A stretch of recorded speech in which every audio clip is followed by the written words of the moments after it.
Claire Ainsworth sat quietly, her lips pressed together, her eyes fixed on the perfect couple at the center of the engagement party. Her gaze was unfocused, lost in thought. Ethan Blackwood had a gentlemanly arm wrapped around Serena Vaughn's waist.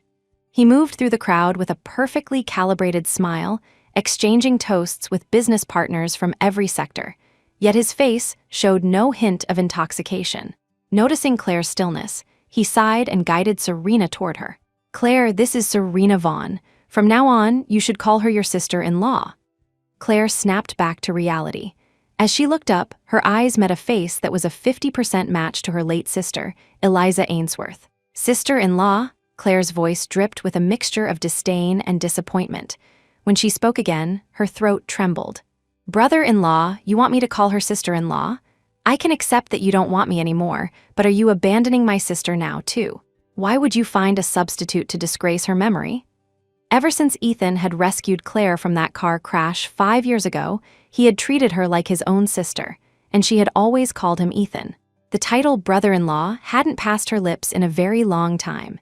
He opened his mouth, about to explain, but Claire roughly shoved past his shoulder and ran from the ballroom, wiping away tears. She hailed a cab and was back at the villa in no time, but the tears wouldn't stop. She thought of the tender, loving way Ethan had looked at Serena during the engagement ceremony.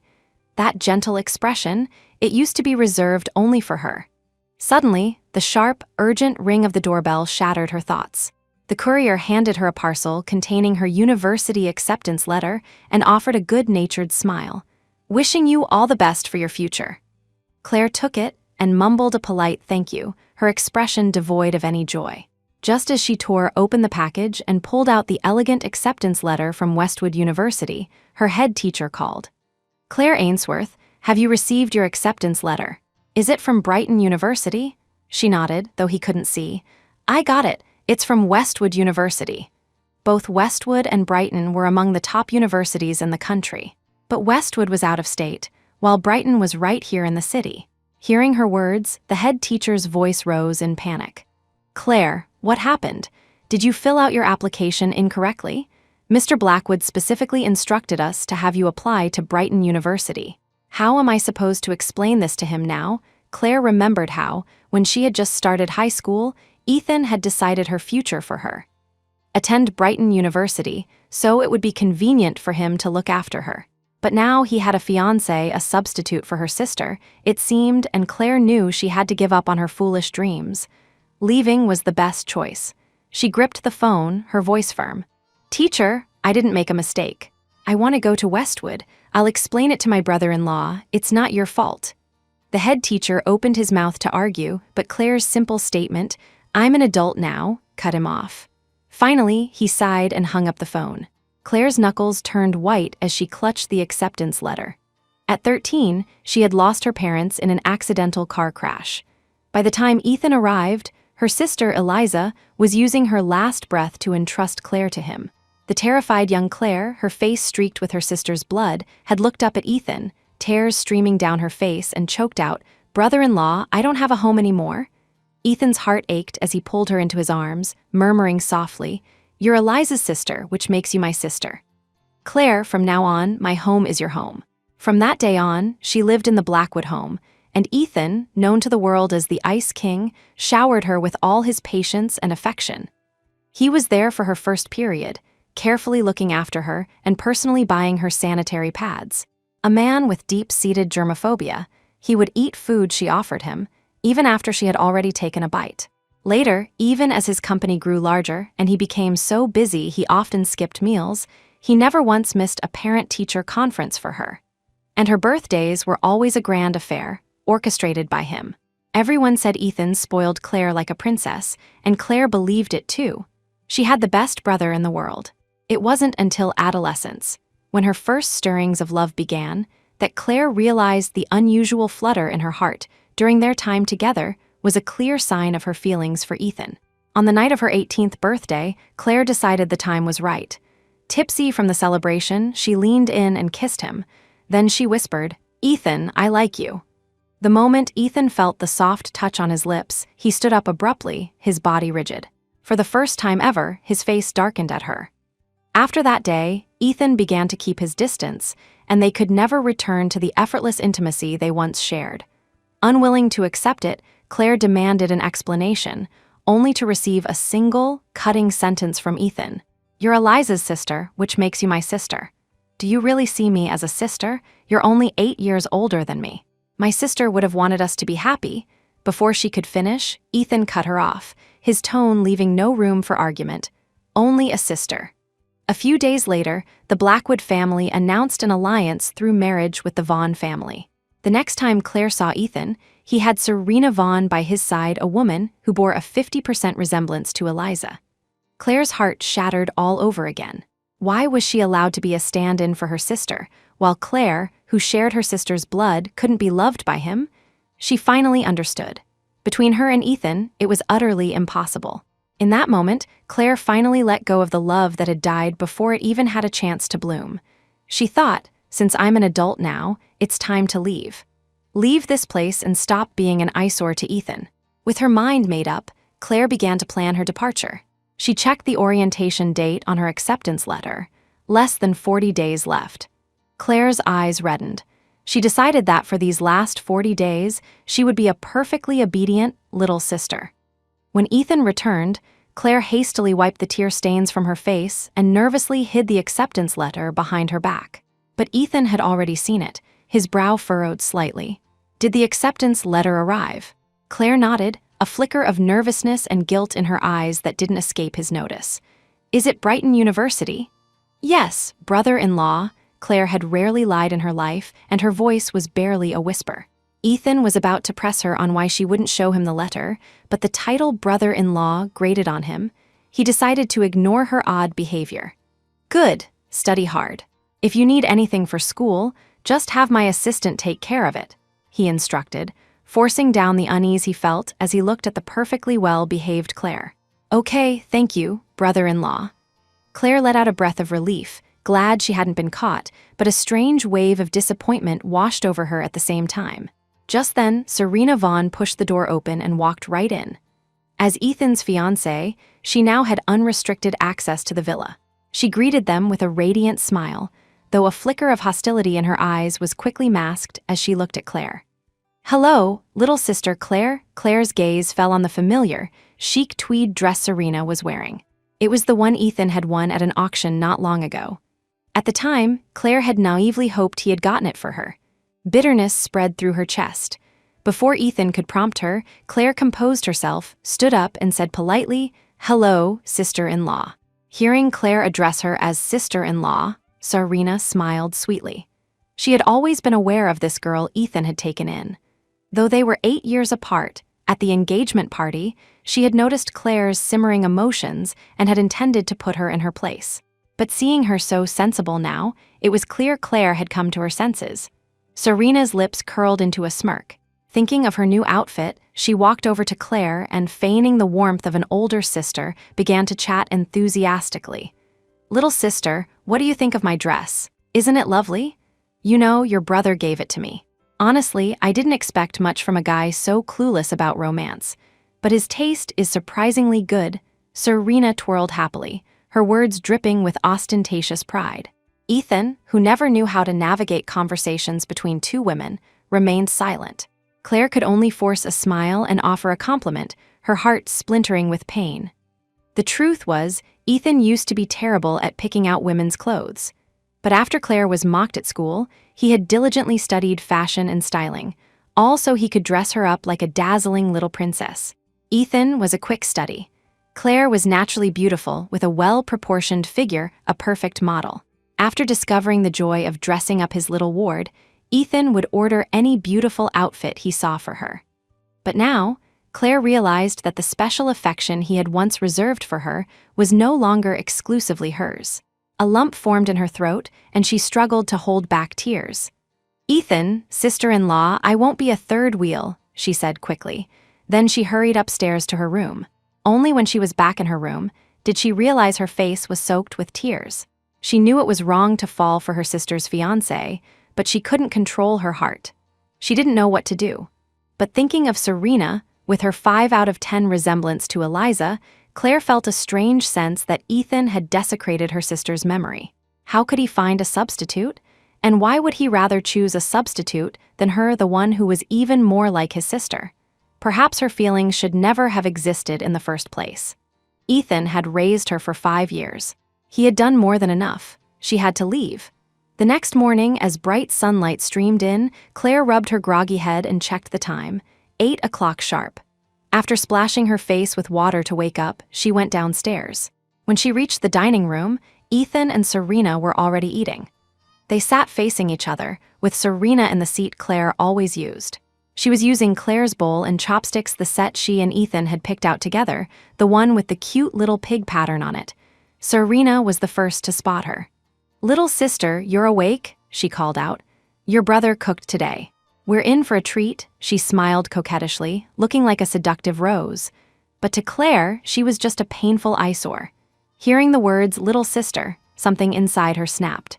She turned her face dark and yelled, "Don't call me your sister, I don't have a sister like you." She only had one sister, and that was Eliza. Seeing Claire's seemingly over-the-top reaction, Serena looked embarrassed and quickly apologized. "I'm so sorry. Can I call you Claire then?" Claire was only 18. She'd been doted on by her family and then spoiled by Ethan for 5 years. The composure she had struggled to piece together yesterday shattered in an instant.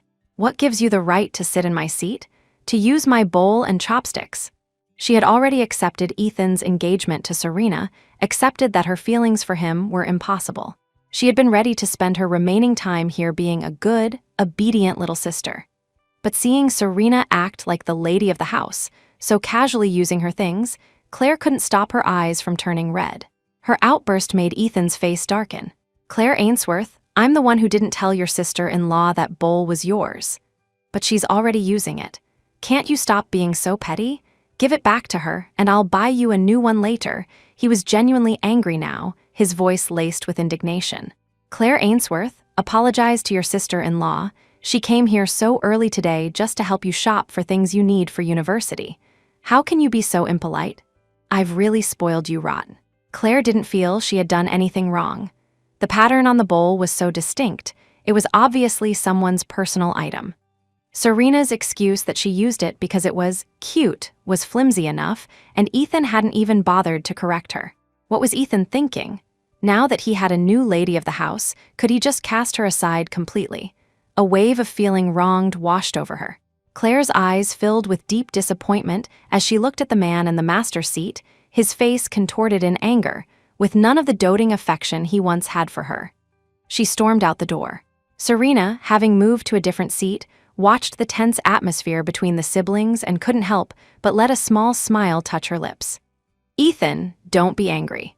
Claire is still young, it's normal for her to be a bit moody. You two are actually quite alike, both so stubborn. I'll go out and talk to her." After getting a hint from Ethan about where Claire might have gone, Serena grabbed her car keys and left the Blackwood villa. Hearing footsteps behind her, Claire, who had been crying, quickly wiped her tears and turned around. The hope in her eyes instantly turned to disappointment.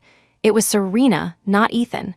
"Did Ethan send you?" Claire asked, her tone already certain of the answer. This place was a secret hideout she and Ethan had agreed upon as children. Unless he told her, Serena could never have known about it. Serena didn't deny it, dangling the car keys in her hand. "Yes, your brother asked me to come get you." If she could, Claire would rather she had never been taken in by the Blackwoods. Maybe then Ethan wouldn't have seen her as a sister, and maybe, just maybe, there would have been a chance for them. "Well, thank you so much, my dear sister-in-law." Claire stood up, her nose slightly red, but the urge to cry was gone. Who you cried for mattered. Serena took in Claire's sudden change of expression but kept up her perfect facade. Claire walked straight to Serena's car. "Didn't you say you were here to help me buy things for school?"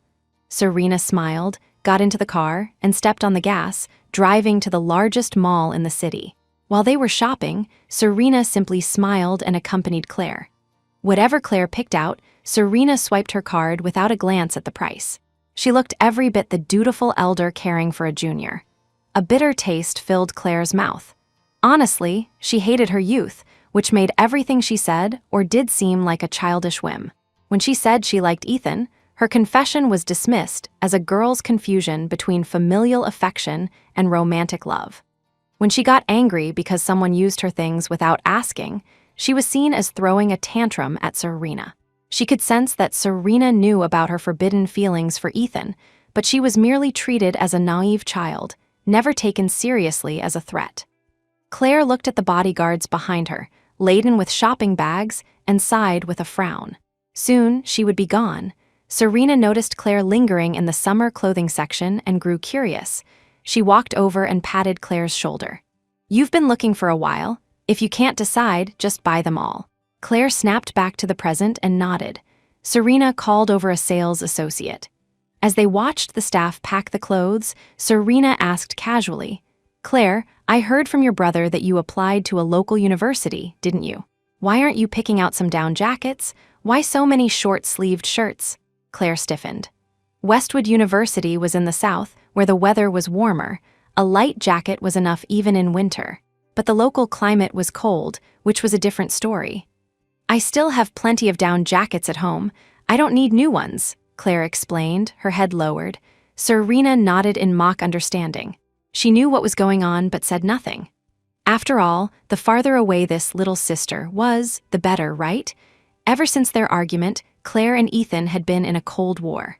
In the following days, Serena's social media feed was constantly updated. One moment, she was dining at a French restaurant. The next, she was visiting famous landmarks.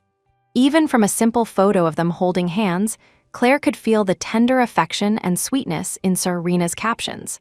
"My thoughtful Mr. Blackwood." The accompanying photo was of the two of them. Ethan's expression was as cold as ever, but Claire could sense his compliance. After all, if he didn't want to, Serena would never have been able to get a photo with him. Claire clutched her chest. Why was she being so dramatic? Hadn't she already decided to leave? While Ethan was out with Serena, she began to sort through her belongings. Her family had left her a considerable inheritance. She planned to sell everything, leaving most of the proceeds for Ethan to repay him for his care over the years. But she couldn't help but look at Serena's social media photos a few more times. Suddenly, a notification from her phone's calendar popped up. It was Ethan's birthday. In previous years, she would have started planning 3 months in advance, booking a restaurant and preparing a gift. Most importantly, ever since she came to live with the Blackwoods, Ethan had only ever eaten a birthday cake made by her. Only hers. It was because of these special little things that Claire had deluded herself into thinking that maybe, just maybe, Ethan felt something different for her too. Just then, a message from Ethan arrived. "I'll be home today." Tap, tap, tap. Claire's fingers flew across the keyboard as she replied, "Got it." After replying, she didn't wait to see if he would respond. She stood up, changed her clothes, and went to the supermarket. She was going to buy ingredients for a cake. But after she had finished baking the cake, she waited, and Ethan never came home. Claire held her phone, debating for a long time, but she couldn't bring herself to ask him when he would be back. Now that she had decided to draw a line, she needed to have some self-control. Her eyes drifted from the cake on the table to the clock on the wall. The minutes ticked by, and Claire had already yawned several times. She was muttering to herself, complaining about Ethan being late, when she heard the familiar roar of a car engine from downstairs. Claire perked up instantly. She ran to the second-floor balcony and looked down. Ethan walked to the passenger side, opened the door like a gentleman, and took Serena's hand to help her out. Suddenly, for some unknown reason, Serena stumbled and fell into Ethan's arms. They were incredibly close. From Claire's perspective, it looked as if they were overcome with passion and were kissing. She let out a dry, mirthless laugh, heh. She walked back inside from the balcony and, without a second thought, dumped the cake into the trash can. Couldn't they even wait? Claire's heart clenched, a familiar numbness spreading through her. It wasn't the first time. When Ethan returned to the villa with Serena and saw the empty house, his brow furrowed. Didn't she say she would save him some cake? Where was she? Was she still throwing a tantrum? He sighed softly and walked up to the second floor, stopping in front of Claire's room to knock. "Claire, are you asleep?" Claire had wrapped herself tightly in her blankets, not even her head visible, feeling utterly dejected. Tear stains were still fresh on her face. She didn't answer, pretending to be asleep. Ethan checked his watch. It was already 11 at night. perhaps she really was asleep. He sensed something was off but couldn't quite put his finger on it. It wasn't until he walked into the kitchen and saw the clear signs of dessert making on the counter that a flicker of confusion crossed his eyes. If she made it, where was the cake? He had once promised her that on his birthday, he would only eat the cake she made by hand. It was impossible for her not to know that. The only other possibility, Ethan's gaze slowly shifted to the larger trash can in the kitchen. Holding his breath, he opened it. Sure enough, a shapeless cake lay silently inside. Serena had also prepared a cake for him today, but he had told her he would only eat the one Claire made. That was a promise he had made to her. It seemed he had come back a little late, and she had gotten angry. Ethan was almost amused by Claire's petty temper. The next day, Claire was standing by the second-floor railing when she overheard Ethan and Serena talking. "I'm free today. Is there anywhere you'd like to go?" Ethan's voice was gentle, a stark contrast to the ice-cold president he was at the office. Serena, catching a glimpse of the figure on the stairs, pretended not to notice and slowly moved closer to Ethan, their bodies drawing nearer. "I want to go to the aquarium, is that okay?" Ethan paused for a moment, then readily agreed. "Okay." Looking at Serena, he then brought up another idea. "Let's ask Claire to come with us." Hearing Ethan's words, Claire was reminded of a promise he had once made to her.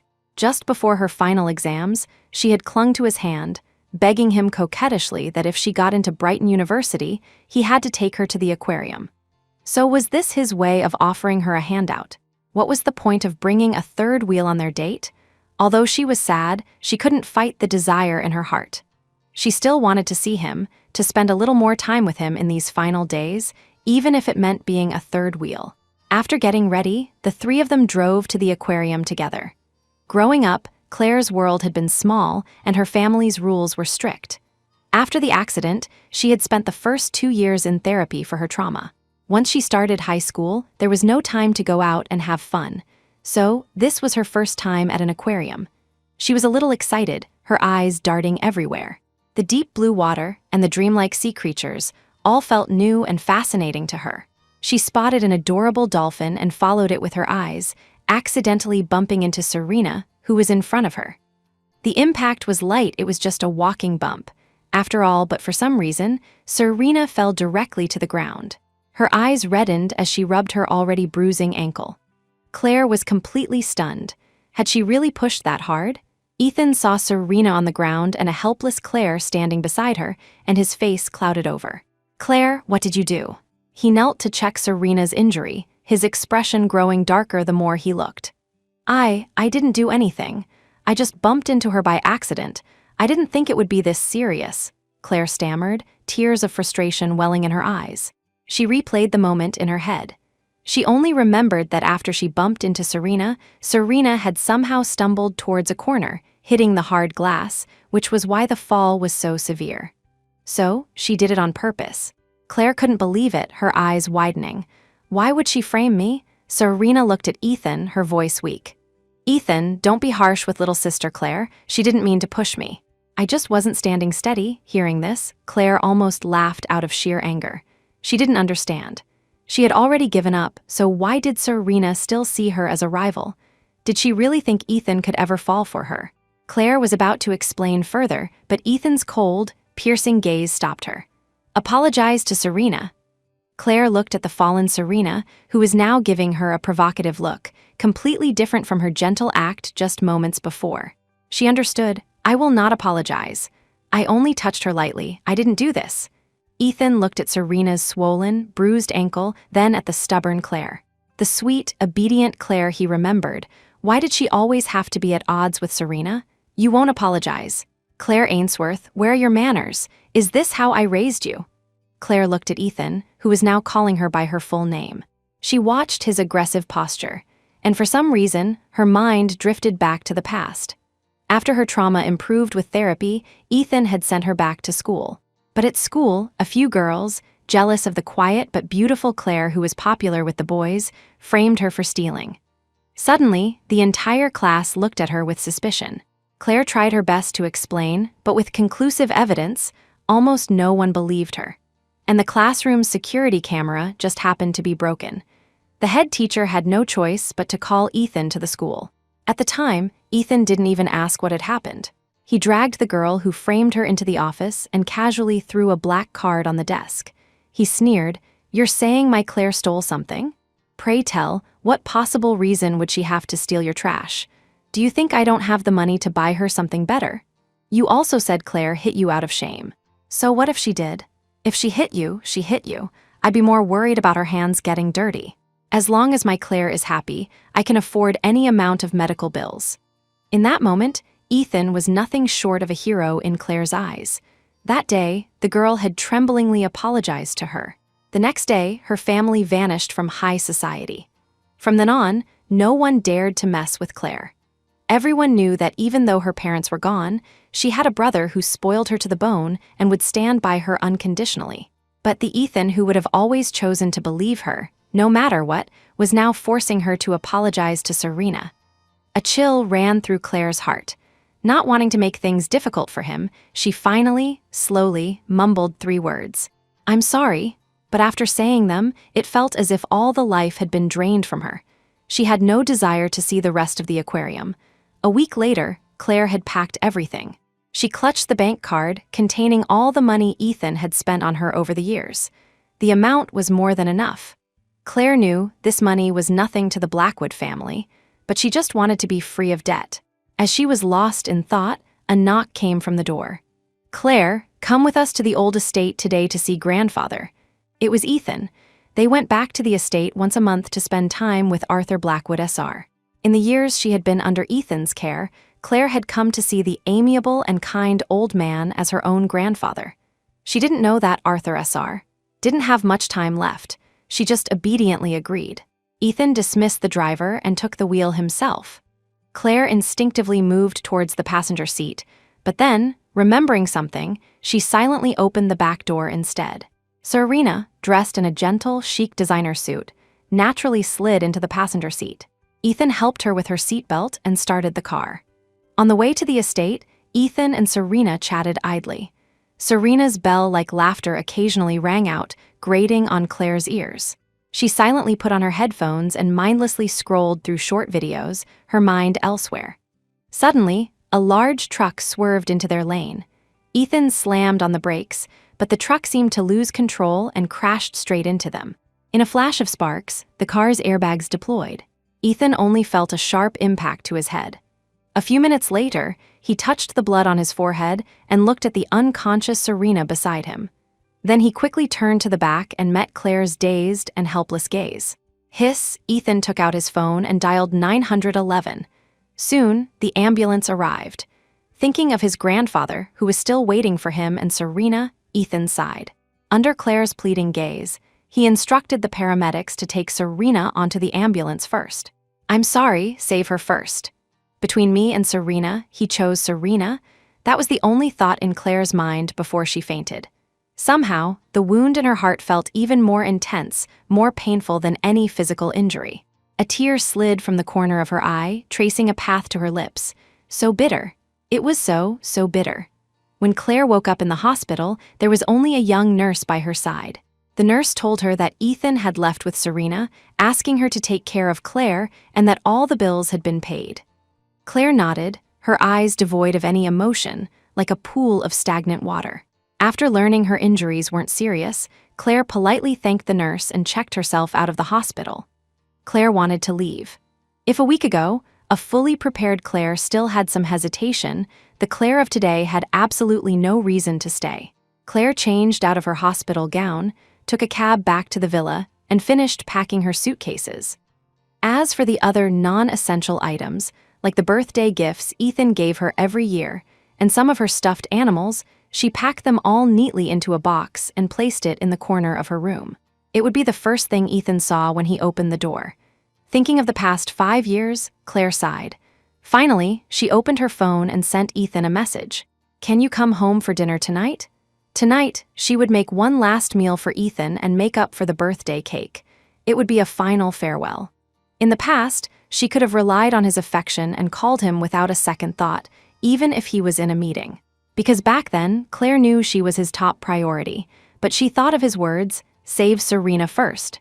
She stared at the call screen but couldn't bring herself to press the button. Claire sent another text. This is the last time I'll ask, okay? Brother-in-law, I know you're taking care of Serena. Just say I'm being unreasonable.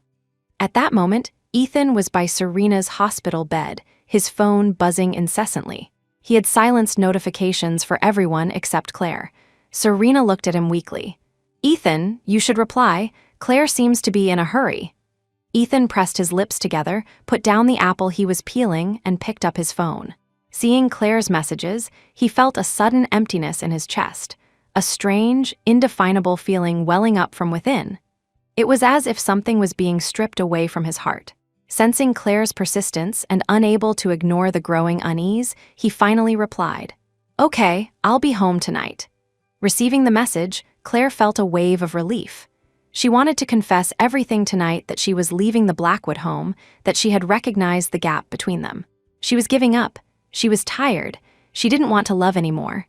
Composing herself, Claire went to the supermarket and bought several $1,000s worth of groceries. She knew Ethan was a picky eater and tried her best to make this meal perfect. She also remade the little cake she had thrown away as a belated compensation. Claire spent 5 or 6 hours cooking a table full of dishes. Then she sat quietly at the table, waiting for Ethan to come home. She had changed out of the clothes Ethan had bought for her. All of them had been sent to the dry cleaners and were hanging neatly in the closet. She was now dressed head to toe in clothes she had bought herself. Claire felt a small sense of relief that her family had left her a large sum of money. Otherwise, she wouldn't have been able to leave so decisively. After all, she truly owed Ethan a great deal. She could sense his genuine care for her, something between a sister and not quite a sister. It was this ambiguous attitude that had kept her in a state of constant uncertainty, but it was all right now. He was engaged.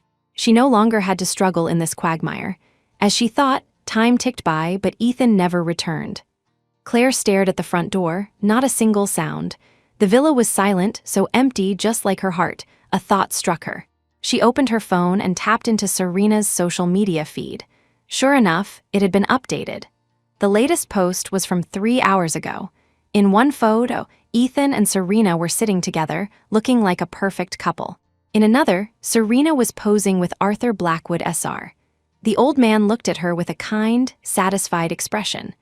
After all, she was the granddaughter-in-law he had personally chosen.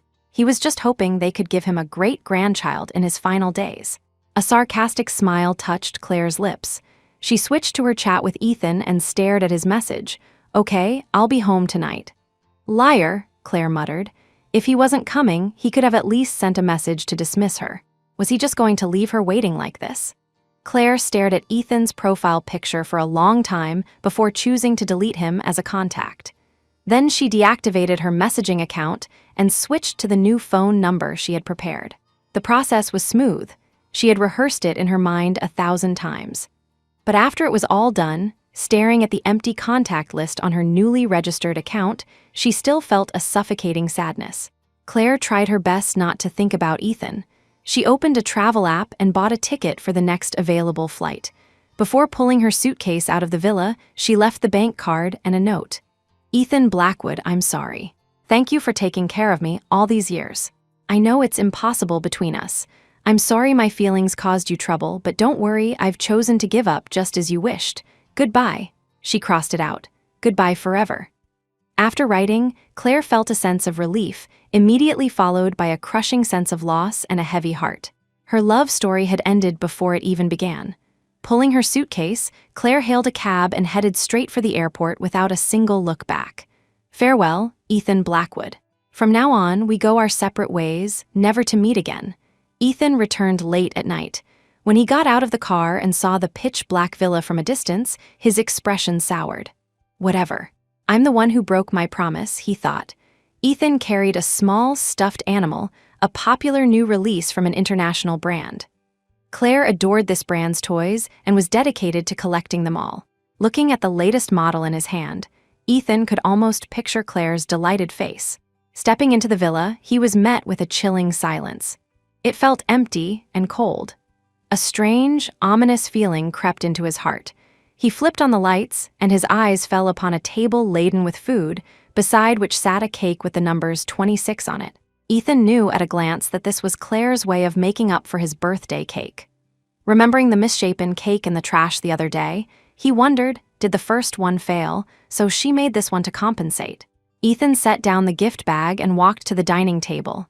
Every dish was one of his favorites. It was clear the cook had put immense effort into it, but the food was cold, untouched. What a waste. As Ethan looked at the spread, he had a vision of Claire sitting there, waiting for him. "Claire?" Ethan called out, but there was no answer. A bad feeling intensified. He hurried out of the dining room and rushed to Claire's bedroom. He pushed the door open to find a perfectly tidy room with a box in the corner. The stuffed animals were all on the bed. Even Claire's most cherished, most precious toys were carelessly piled inside. Ethan froze, then slowly walked in and opened the box. Sure enough, it was filled with things he had bought for her. Everything he remembered and things he didn't were all there. Is she running away from home? Ethan's face was dark, and he muttered through gritted teeth, "Ha, she's gotten bold." He walked back to the living room with a cold expression and saw the note Claire had left. A terrible premonition washed over him. He had a sinking feeling that this wasn't a tantrum. She was serious. But how could that be? She used to love clinging to him. Didn't she love him the most? How could she possibly leave? Ethan tried to deceive himself as he picked up the note. "Thank you for your care, but I'm leaving." His face was as black as ink, especially when he saw that under the note was a bank card with a pin taped to it. Is she trying to cut ties with me for good? Claire Ainsworth, you've really got some nerve. Let's see you come begging me to take you back. Ethan threw the bank card to the floor, where it landed with a sharp clatter. He grabbed his phone and called his assistant. "Hello, cancel Claire Ainsworth's supplementary card immediately. She wanted to leave." "Fine, let her leave completely." Ethan's voice was dangerously low. The assistant could hear his fury and rushed to notify the bank. But 2 minutes later, he looked at the message on his phone. With a trembling hand, he called Ethan back. "President Blackwood, Miss Ainsworth, she already went to the bank and canceled the card herself." Ethan's hand tightened on his phone as if he were about to crush it. "Is that so? She's serious?" "No, impossible. Absolutely impossible." Ethan hung up and stumbled into the dining room. Looking at the table full of cold dishes, he felt a pang of regret. Why hadn't he come back earlier? He had promised her, hadn't he? He had already seen his grandfather yesterday. Why hadn't he just said no to Serena? He sat down at the table, picked up his chopsticks, and numbly brought the cold food to his mouth. Ethan felt his heart beating erratically. He took out his phone and composed an apology.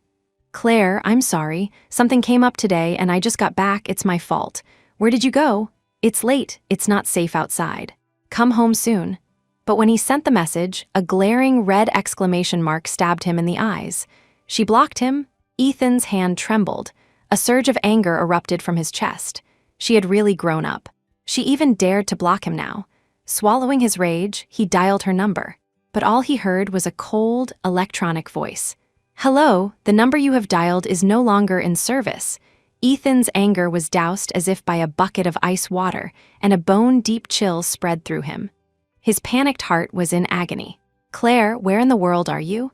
"This time, you've really gone too far." Ethan returned to Claire's room, breathing in the lingering scent of her, forcing himself to calm down. She was just throwing a tantrum. That had to be it. He just needed to coax her a little, and everything would be fine. Yes, just a little coaxing, and Claire would forgive him. It had always worked before. So Ethan thought, but where could she have gone? Where would Claire go after leaving the Blackwood home? Right, Brighton University. School was about to start. Even if she ran away, she had to go to Brighton University with a new direction. A glimmer of light returned to Ethan's eyes. He looked out the dark window. It was only 3 in the morning. In torment, Ethan didn't sleep a wink. As the clock hands ticked by, reaching 7 o'clock sharp, he took a shower to clear his head and drove straight to Brighton University. Brighton University was indeed close to his villa. The drive took less than half an hour. Ethan stopped a student to ask for directions and headed straight for the chancellor's office. Along the way, thanks to his powerful and commanding presence, not a single security guard dared to stop him. Meanwhile, his assistant, having just received the news, was rushing to the university. When the worried assistant entered the chancellor's office, his heart was still pounding. The president had been in such a foul mood yesterday. He was genuinely afraid he would tear the Chancellor apart and demand he hand over Miss Ainsworth. It was only when he saw the Chancellor's ingratiating smile that he breathed a sigh of relief. "Mr. Blackwood, we do have a female student named Claire Ainsworth, but she's not in the freshman class. The young lady you're referring to, we don't seem to have her records." The Chancellor wiped sweat from his brow as he looked at the grim-faced Ethan. "Mr. Blackwood, could it be that your sister didn't apply to our school at all? Otherwise, if her application was submitted, we would be able to find it." The assistant, realizing what was happening, faded into a corner like a ghost.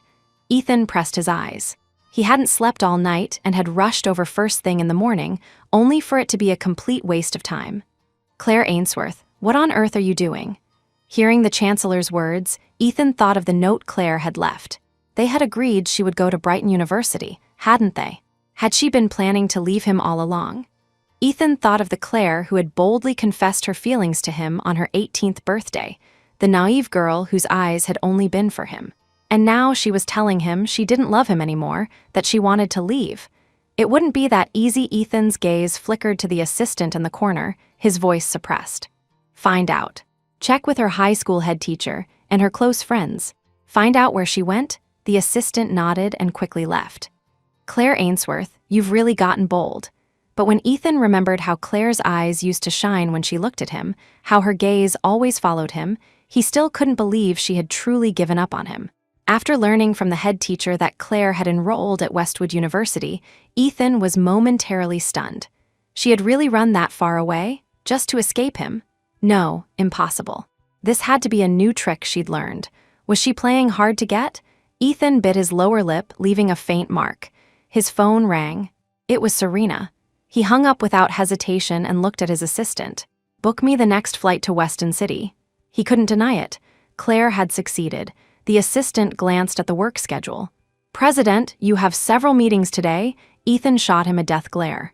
"What can't the company run without me? Notify everyone." "Postpone them all," the assistant bowed his head. "Yes, sir."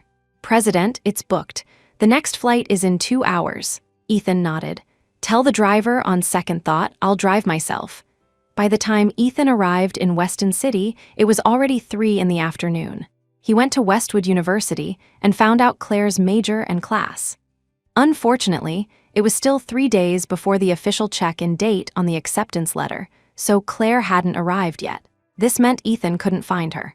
After a whole day of searching with no news of Claire, Ethan was extremely agitated. He found a real estate agent and bought a house right next to the campus, planning to wait for Claire there in 3 days. At the very least, he would find her in her class that day. After the housekeeping service had prepared the house, Ethan lay on the bed, looking at Claire's new number that his assistant had sent him. He saved it, but he never found the courage to dial it. Ethan's impulsiveness today was unbelievable even to himself, but his gut told him that if he didn't come, he would regret it for the rest of his life. 3 days passed in a flash. He handled some company matters remotely, and then, from 8 in the morning on check-in day, he stationed himself at the university's registration area. He had no idea when Claire would show up. If he missed her, students were coming and going, their faces filled with youthful energy. Most of them cast curious glances at the handsome, distinguished man standing by the registration tables. Ethan felt the countless gazes on him. He was right. The age gap between him and Claire wasn't huge, but the gap in life experience was. If anyone found out he was with Claire, they would assume she was a sugar baby, especially since his former fiancée was Eliza, Claire's own sister. That fact alone would be enough for public opinion to crush her. He didn't want that for her. Even though his feelings for Eliza were only those of a childhood friend and not love, the engagement was real. But now he felt he had acted impulsively. Ethan pressed his lips together and moved to a corner, standing in the shade of a tree, quietly watching the bustling registration area. He stood there, motionless like a statue. Finally, at 2 in the afternoon, during the hottest part of the day, a familiar figure holding a parasol appeared before him. It was Claire. A bright light ignited in Ethan's deadened eyes. He waited quietly. After Claire finished registering and was about to head to the dormitory, Ethan stepped out from the shade. But after a day without food and only a few sips of water, Ethan's face was pale and his steps were unsteady. When he stood in front of Claire, he looked utterly frail. Claire looked at Ethan, who had become so gaunt in just a few days, and was about to say something. But then she remembered her decision and put on a detached facade, her voice cold. "Mr. Blackwood, what are you doing here? Do you need something?" Ethan looked at the girl before him, feeling a sense of daze. When he had brought her home, she had barely reached his shoulder. Now she was tall enough to reach his chin. She had blossomed into a beautiful young woman. Ethan had wanted to question her, but the moment he saw her, the words wouldn't come out. He touched his chest, feeling his heartbeat. The anxiety of the past few days had made him realize something was wrong with him. After a long silence, seeing that Ethan wasn't speaking, Claire moved to walk past him. "If you have nothing to say, Mr. Blackwood, I'll be going." "Wait," Ethan quickly caught up and blocked her path. "Don't go, Claire, why did you give up? Come back with me." Hearing his words, Claire was completely bewildered. "Why did I give up?" "Mr. Blackwood, don't you want to laugh when you say that? Weren't you the one who told me to give up? You said we weren't a good match, that you were once my brother-in-law, and now you have a fiancé, Serena. If I don't give up, am I supposed to cling to you and become the other woman in your relationship?" "I'm not that shameless." Ethan looked at Claire's dark expression, a wave of panic washing over him. He wanted to punch himself. "What the hell am I saying? Claire, that's not what I meant. I meant, why did you leave without a word?" Claire shook off the hand he tried to grab. "Since we're talking, let's get everything straight," she said, enunciating each word. "I never intended to leave without saying goodbye. I asked you to come home for dinner. I wanted to say goodbye to you then. But did you come back? You broke your promise. Mr. Blackwood, I am truly grateful to you. You took me in and put up with me for 5 years. I know I wasn't an obedient or well-behaved sister, but you always tolerated me. Perhaps I was just being sentimental, mistaking your years of meticulous care for love. I thought our feelings were mutual. I'm sorry. Now I understand. It's truly impossible for us. Mr. Blackwood, I can never repay your kindness over the years. All the money you spent raising me is on that card. I only ask that we have nothing to do with each other from now on, okay?" Ethan stood there, silently. He heard every word Claire said, and they echoed in his mind, over and over. He saw the seriousness in her eyes. This wasn't her throwing a tantrum like before, this was final. She was serious. Claire really wanted to leave him. "Claire, I never wanted you to leave. My engagement to Serena," the words was for another reason, were on the tip of his tongue when the ringing of his phone cut him off. Claire sighed. "Mr. Blackwood, you should take that call." Ethan's lips formed a thin line as he pulled out his phone. The name Serena was displayed on the screen. Claire saw it too and let out a small, bitter laugh. "Hello, Ethan, it's Arthur SR. He's not going to make it. Where are you? You have to come back." Ethan's eyes widened, his voice trembling as he cried out, "What?" Since the phone wasn't on speaker, Claire didn't know what Serena had said. She only saw that after taking the call, Ethan looked completely distraught. "I'm sorry, Claire. I'll come back for you in a few days." With that, Ethan turned and left, not looking back at her even once. Claire stared at his retreating back until it shrank into a tiny dot and then vanished completely. A mist formed in her eyes. Claire looked up at the sky, forcing her tears back. "Ethan, in a choice between me and Serena, I lost again." Claire turned silently and walked toward the dormitory, and to think she had just harbored a sliver of hope for him. It seemed she really never learned her lesson. Ethan rushed to catch a flight back. By the time he reached the hospital, his grandfather had just come out of surgery and been moved to a top-tier VIP room. Thinking of his grandfather's condition, Ethan composed himself and forced a smile as he walked in. "Grandfather, I'm back." Ethan entered, carrying a fruit basket his assistant had just handed him. Serena was by Arthur SR's bedside, chatting with him. When she saw Ethan, she wiped away a few tears she had managed to squeeze out and left the room, giving him her place. "Ethan, you should have a final few words with your grandfather. The doctor said Serena didn't finish her sentence, but Ethan already understood everything. He choked back a sob but fought to regain his composure. Seeing the white-haired old man lying on the bed, looking at him with a kind expression, Ethan couldn't stop his eyes from turning red. To the outside world, he was the president of the Blackwood Group, second to none. But in his grandfather's eyes, he was just his cherished grandson, the one he had doted on since childhood. Ethan's parents' marriage was a business alliance.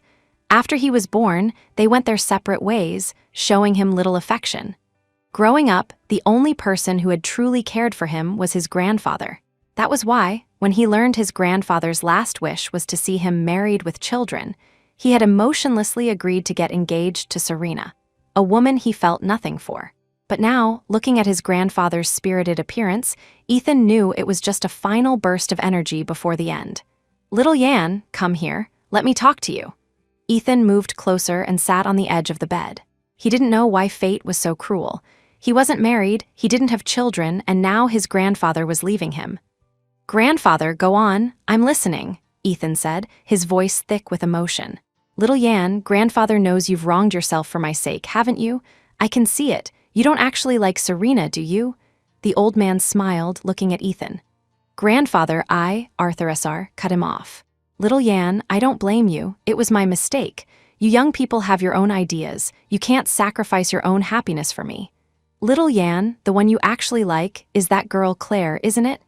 Grandfather doesn't have much time left. I don't want to be the villain in the end. Little Yan, you're still young. I don't want you to have any regrets. You must follow your heart. As long as you are happy, that's all that matters. Don't worry about what others think, okay? You only live once. You can't live your life based on others' opinions. My dear grandson, you are the most important thing. I'll speak with Serena later. You just go and do what you want, all right?" His grandfather's words completely broke Ethan's defenses.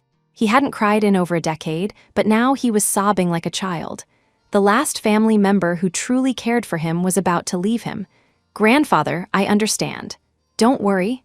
Ethan choked out his promise. His grandfather stroked his head, just as he did when Ethan was a child, in a gesture of comfort and encouragement. Finally, he slowly closed his eyes. He was content. The last person he saw was his beloved grandson. Ethan watched as his grandfather stopped breathing, desperately trying to suppress his own sobs. But as he looked at that loving face, memories flooded his mind, each one a knife twisting in his heart. Once Ethan had composed himself, he was once again the cold, ruthless Mr. Blackwood. He opened the door to the hospital room and began methodically arranging for his grandfather's funeral. The soundproofing was excellent. His assistant merely noted his boss's stoicism. When Serena learned that Arthur S.R. had passed, tears streamed down her face, but Ethan offered no comfort. After a while, she managed to stop crying on her own. Then, she joined Ethan in organizing the funeral. 2 weeks later, Arthur Blackwood S.R. was laid to rest, with many people attending the funeral to pay their respects. The assistant had assumed that after handling his grandfather's affairs, Ethan would return to the company. He was shocked when, the very next day, Ethan flew directly to Weston City and instructed him to handle the dissolution of the engagement with the Vaughn family. When Serena woke up to the news, she called Ethan, but no one answered. In a fit of rage, she smashed everything in her room.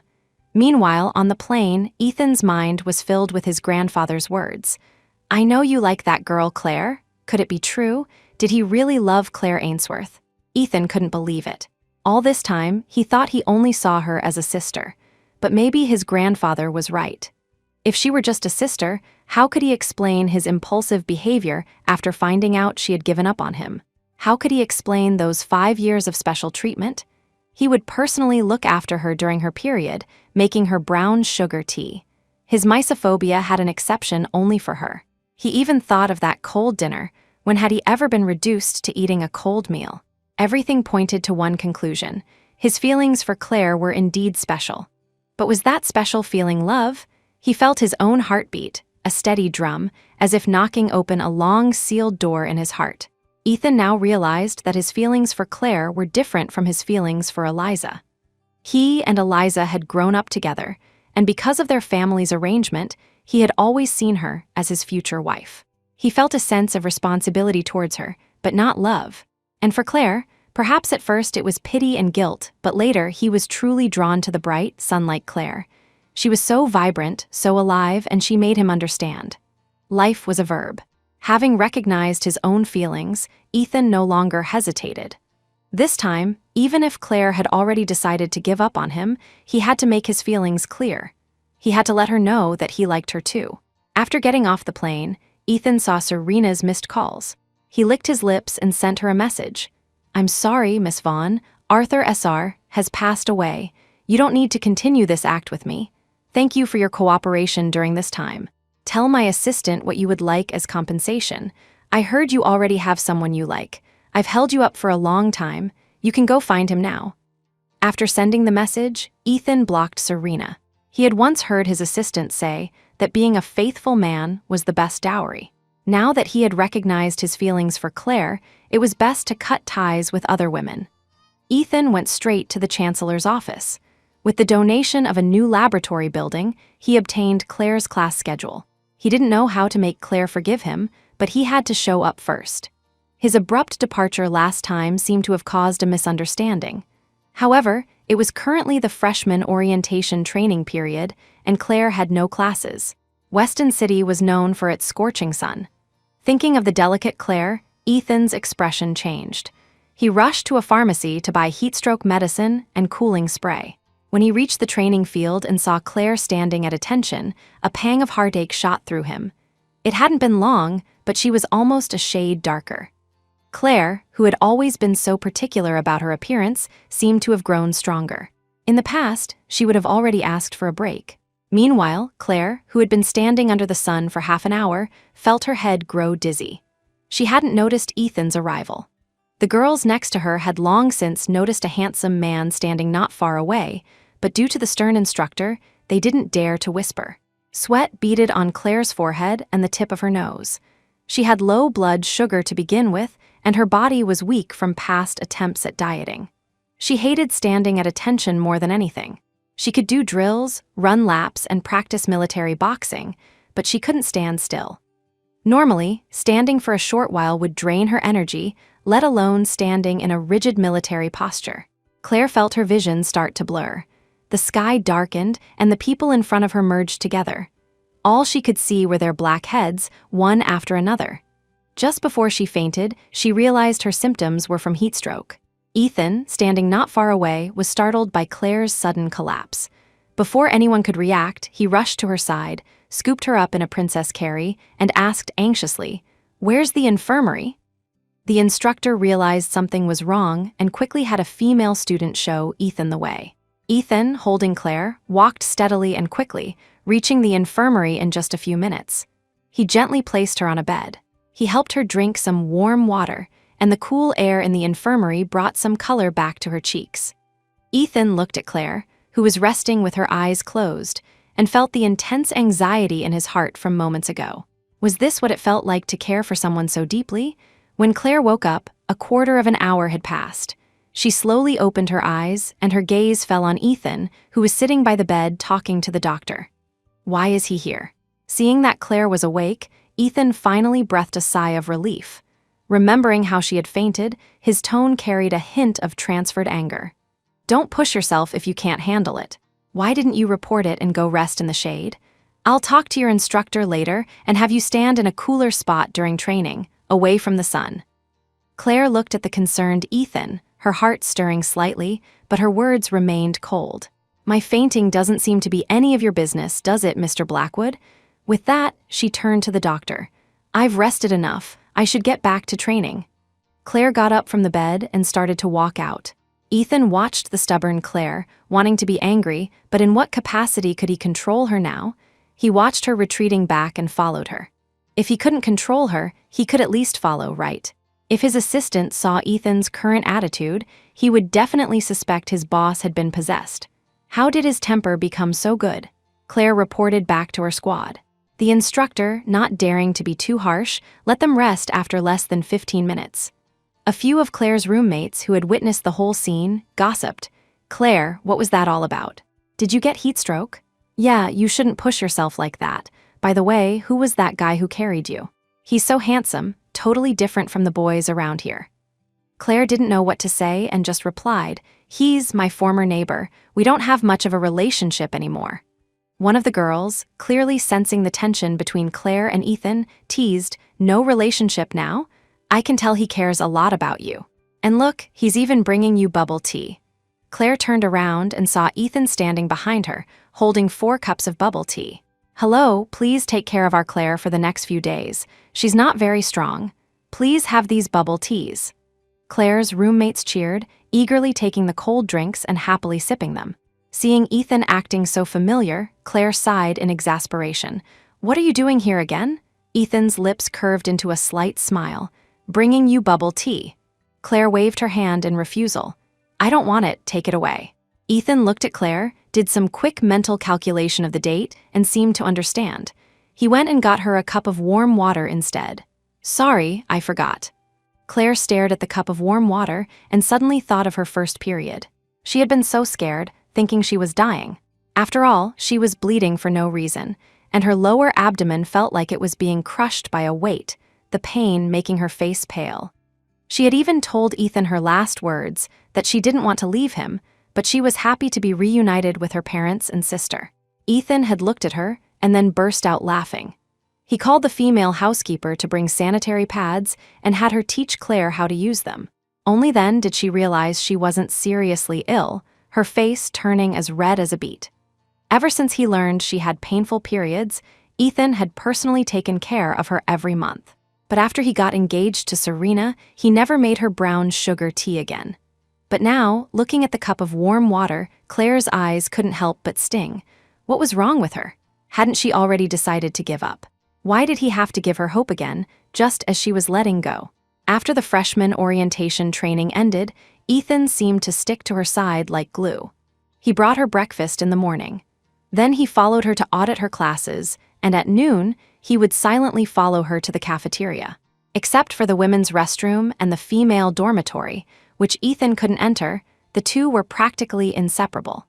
Claire didn't reject him as decisively anymore, mostly treating him as if he were invisible. But almost the entire university knew that the belle of the finance department, Claire Ainsworth, had a clingy boyfriend, the famous CEO of the Blackwood Group. Everyone loved gossip. But even more, they loved shipping the couple. A month later, everyone had gotten used to seeing the two of them together, but suddenly, they noticed Ethan was no longer by Claire's side. Serena had called Ethan out. However, when Ethan received Serena's call, he had put it on speakerphone. He then explained everything to Claire. "My engagement to Serena was for a reason.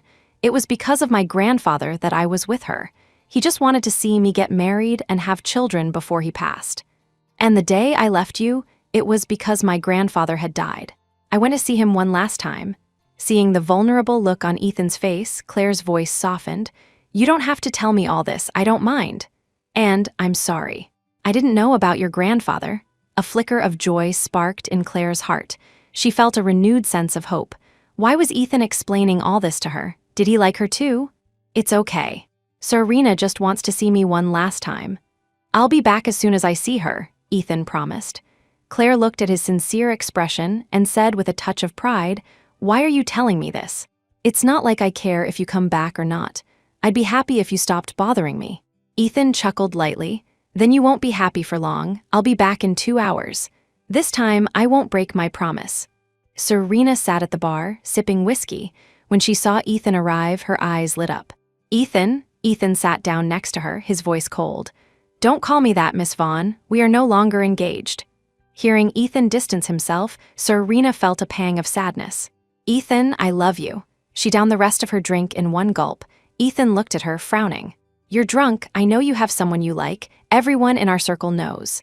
Serena smiled, a hint of loneliness in her eyes. "I'm not drunk. It's true, I have a man I like.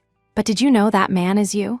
Did you never once suspect why I look so much like the deceased Eliza Ainsworth?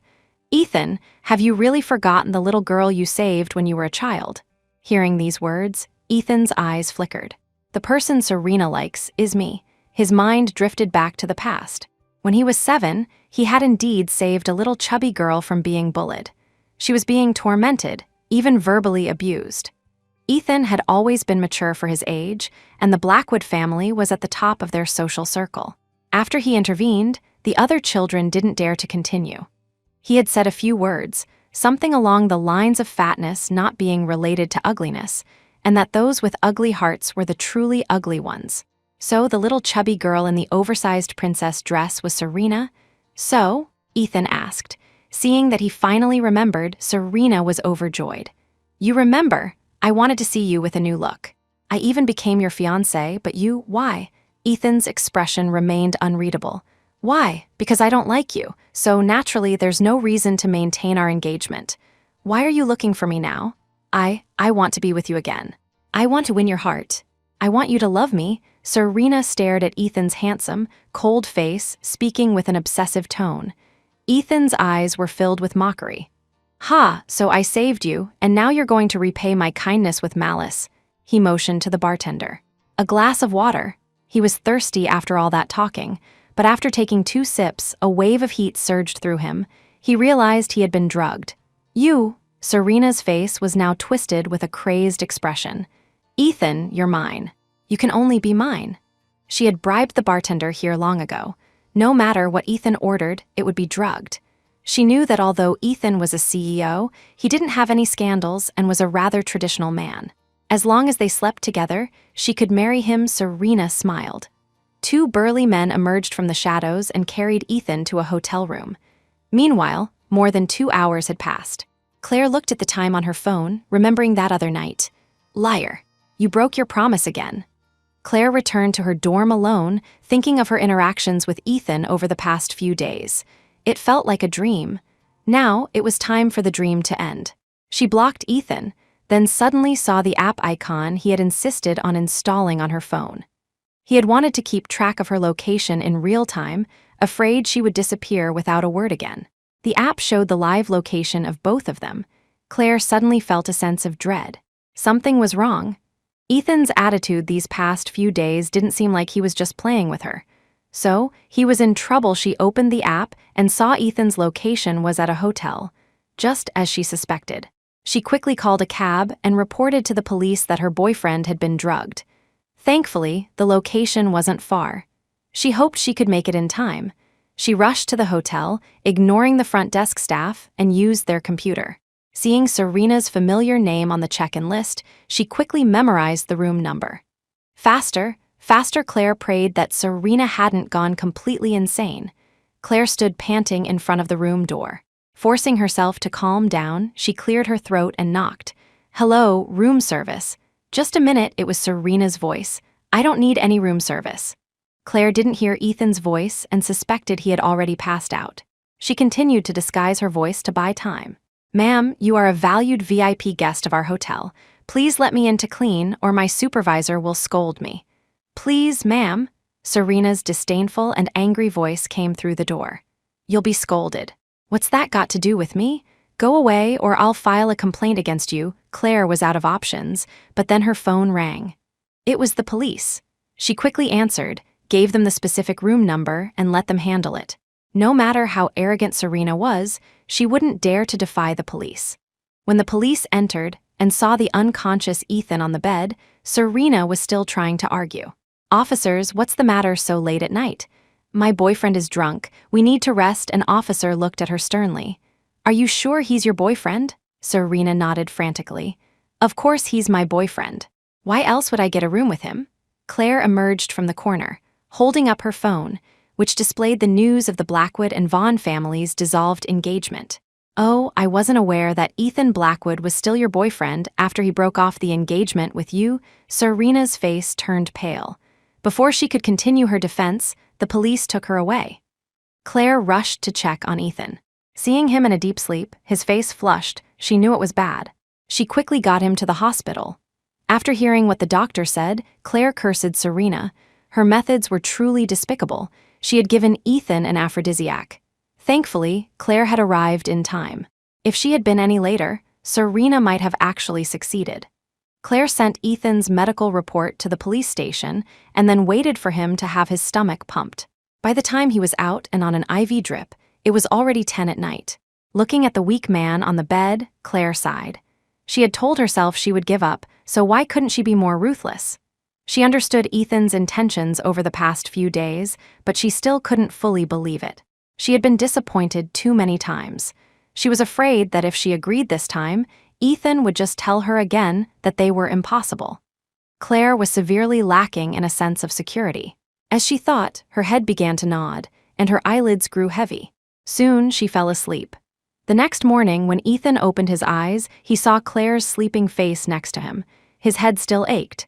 Ethan let out a soft hiss, afraid of waking her. His heart was full, and he felt an inexplicable sense of contentment. Is this what love feels like?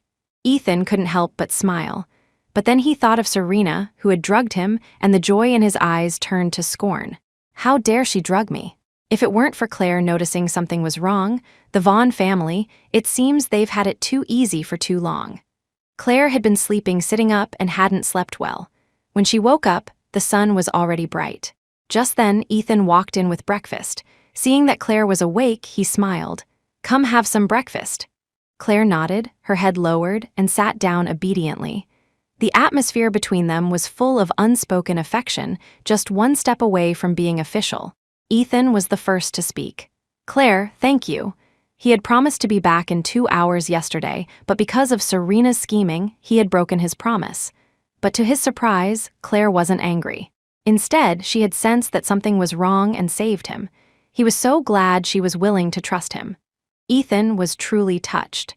Claire thought about Ethan's attitude over the past few months and, seeing his sincere words, felt a flutter of joy. Claire sipped her porridge in small mouthfuls. "Claire, I was wrong. I shouldn't have said we weren't right for each other. You like me, and as it happens, I like you too. I just realized it now. Is it too late?" Ethan didn't hold out much hope. He knew how terribly he had acted before. If only he had realized his feelings sooner. If only he hadn't cared about Claire's identity or the age gap between them, maybe things wouldn't have turned out this way. Claire looked up and met Ethan's dark, captivating eyes, as mesmerizing as ever. But this time, she saw a sincerity in them that hadn't been there before, not the wavering attitude of the past. Claire asked, "Did you ever kiss Serena?" She thought of the kiss on Ethan's birthday, the one that had made her so heartbroken she destroyed the cake she had made. Ethan was taken aback but answered with certainty, "No." She fell, and I helped her up. It was a forced perspective at most. Claire nodded, a sweet smile touching her lips that she herself didn't notice. "That time at the aquarium, she said I pushed her. You believed her. What about now?" Ethan shook his head quickly. "I didn't know her true colors. I'm sorry, it was my fault. I should have believed you. Besides, even if you did push her, she deserved it." Ethan thought of Serena's crazed face yesterday and felt a lingering fear. Being with a woman like that only disgusted him. And so, with Claire asking and Ethan answering, they quickly cleared up all their misunderstandings. Claire let out a sigh of relief, feeling as if a great weight had been lifted from her heart. It seemed she wasn't as detached as she appeared on the surface. She hadn't let go of Ethan at all. Fortunately, she had finally gotten his confession. But Claire didn't agree to be with him right away. She wanted to wait until after she graduated from university. She wanted to work hard, to become outstanding, to be worthy of Ethan. That way, even with their 8-year age difference, no one could say anything. Ethan returned to his city, while Claire stayed in Weston to attend university. Of course, Ethan frequently took business trips to Weston. Rumors spread that the CEO had a girlfriend there, that they had a future Mrs. Blackwood. Only the assistant, who knew everything, kept the secret. As for the Vaughn family, Ethan ordered a full-scale attack on their business. In less than 2 months, the Vaughn family went bankrupt, and Ethan had Serena sent to prison to work in the laundry. Later, Ethan visited her in prison once. The Serena he saw was no longer the glamorous heiress. The plastic surgery implants in her face were crooked, and it was clear she had been through a lot. Seeing Ethan, her crazed expression instantly calmed. She bit her lip until it bled, then smeared the blood on her lips like lipstick. "Ethan, you came." She looked at him shyly, as if they were still engaged. "Serena, the car crash that killed the Ainsworth family, you did it, didn't you?" Ethan thought of the information his assistant had gathered yesterday, and a vein throbbed on his forehead. 3 lives had been made to look like an accident. Hearing this, Serena seemed to regain some sanity, then burst out laughing. "You found out. I just wanted to be with you, Ethan, but who knew that after Eliza was gone, there would still be a Claire Ainsworth? Even after I had plastic surgery to look like Eliza, you still didn't have any feelings for me. Don't you think I'm pathetic? For one man, I threw away myself, my family, Dad. Mom, it's all my fault." Serena shed tears of regret. Ethan watched her crocodile tears and smiled. He had intended to punish her further. But now, seeing the former pride of society reduced to a disfigured woman who would spend the rest of her life in prison, He realized this was the heaviest punishment of all. With that thought, Ethan left the visiting room, but he wouldn't tell Claire this news. She didn't need to know. The car crash had already taken enough from her. The Vaughn family disappeared without a trace. More people witnessed Ethan's ruthless methods, and the Blackwood family's power grew stronger. 4 years later, Claire graduated from Westwood University with outstanding grades and an impressive job offer. Later, Claire worked tirelessly, and in less than 3 years, she reached the top of her industry. She finally relented and agreed to get engaged to Ethan. That month, their wedding was so grand it became nationally famous. Ethan was exceptional, and Claire was no less. The perfect couple received everyone's blessings.